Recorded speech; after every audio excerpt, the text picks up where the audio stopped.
Imagine waking up to the chilling sound of your wife's voice, quietly plotting your demise, a whisper in the shadows, a betrayal so profound it cuts through to the bone. This isn't merely a tale of revenge. It's about a man who believed he had left the battlefield behind, only to discover the war was raging right inside his own home. A highly decorated Marine sniper, a wife harboring deadly secrets, and a trap so meticulously crafted even the FBI couldn't detect the strings pulling it all. What would you do if the person you trusted and loved the most was the one planning your death? Time is running out. The hit squad is en route. And the truth? It's sharper than any bullet. Before we dive deeper, let me know where you're watching from. And if this story strikes a chord, don't forget to subscribe. I got something truly special lined up for you tomorrow. I stood quietly in the hallway just outside our bedroom, barefoot against the cold hardwood floor. Shadows cloaked the house that no longer felt like home. The clock on the wall glowed 12:30 a.m., its ticking the only sound breaking the suffocating silence. I should have been asleep. She believed I was.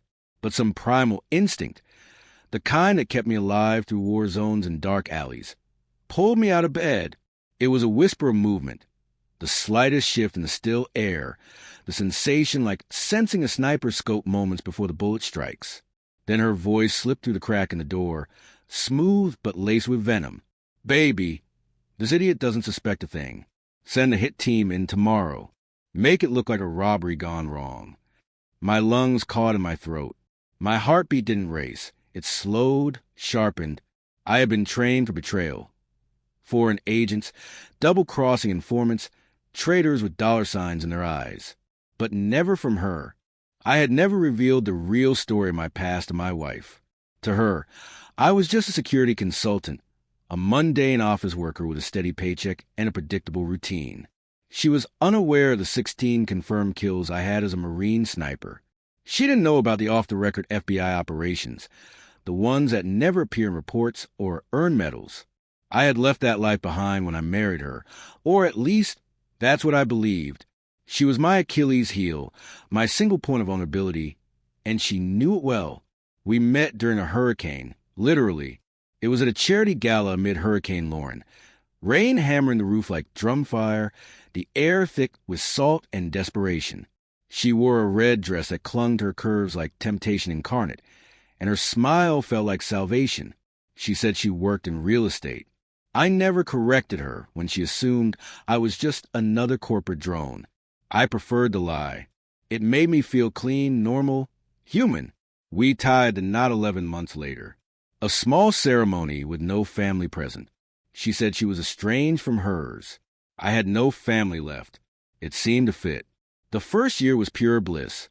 Wine-stained lips and whispered dreams. Her laughter could calm any storm. But by the second year, something changed.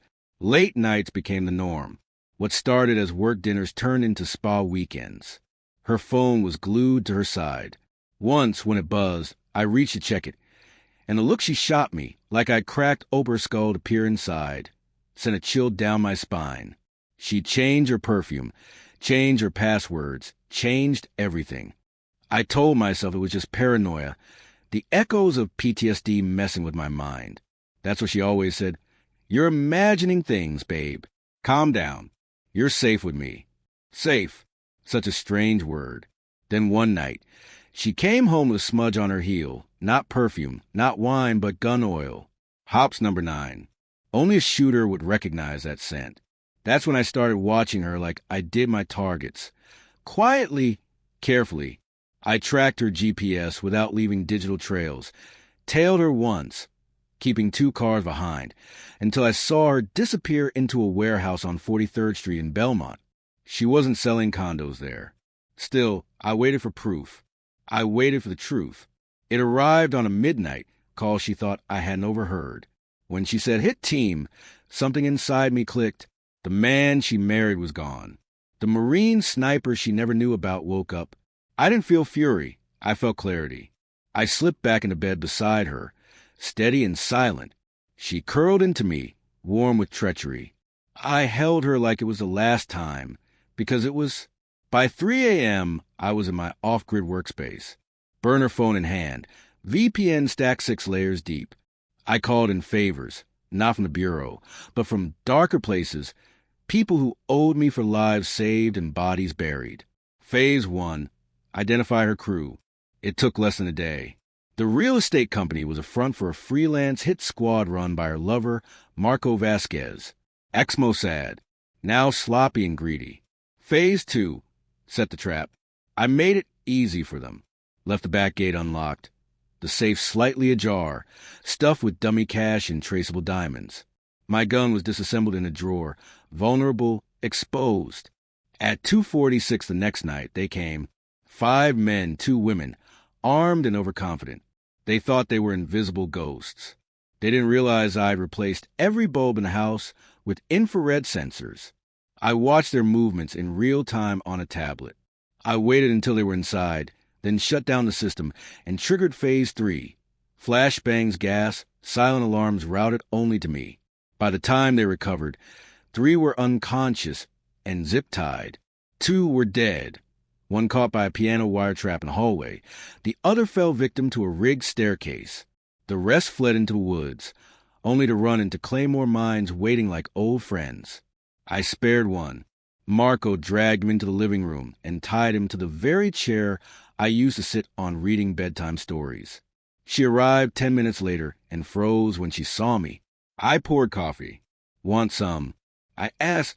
Her eyes darted to the blood on the floor. What is this? This, I said, is your last lie and my first truth. She bolted. I let her get to the door before revealing what I'd hidden behind the mirror. Recordings of her call, timestamp audio files, bank transfers, hit orders. Everything copied and sent to a trusted agent who'd drop it into the Bureau's hands if I ever failed to check in. She screamed, cried, begged, and said she loved me. I stayed silent. Marco pleaded too, so I shot him. Now she's serving life. A plea deal saved her from death row. Betrayal doesn't pay, but it spills everything when trapped. Her entire operation crumbled in weeks. The FBI never asked how I found out. They just quietly handed me a commendation, off the books. I left that house behind and bought a cabin where the air is cold and the silence is thick. I live alone now. Sometimes in dreams, I still hear her voice. Baby, this idiot doesn't suspect a thing. She was right, until I found out. Then I ended it. Clean. Precise. I don't miss her.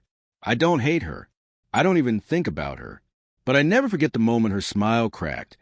The instant she saw the sniper standing behind the man she thought she married. That memory stays sharp, like a bullet waiting for its mark. Coming up next, you got 2 more unforgettable stories right on your screen. If this one hit home, you won't want to miss them. Just click and dive in.